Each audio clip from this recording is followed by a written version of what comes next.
নির্বাচনে আইনশৃঙ্খলা বাহিনী সদস্যদের অনৈতিক পক্ষপাতমূলক কর্মকাণ্ড থেকে বিরত থাকার নির্দেশ দেওয়া হয়েছে বলে জানিয়েছেন স্বরাষ্ট্র উপদেষ্টা অবসরপ্রাপ্ত লেফটেন্যান্ট জেনারেল জাহাঙ্গীর আলম চৌধুরী। দুপুরে গাজীপুরের বাংলাদেশ আনসার ও ভিটিপি একাডেমিতে ৪১তম বিসিএস আনসার কর্মকর্তা আনসার ব্যাটালিয়ন ২৬ ও ২৭তম ব্যাচের মৌলিক প্রশিক্ষণের সমাপনী অনুষ্ঠানে তিনি প্রধান অতিথির বক্তব্যে একথা বলেন।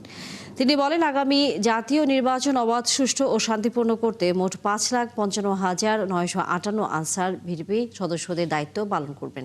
জানান ২,৫৫,০০০ ভিটিপি সদস্য এবং ৩,০০০-এর বেশি আনসার ব্যাটালিয়ন সদস্যকে মৌলিক প্রশিক্ষণ দেওয়া হয়েছে।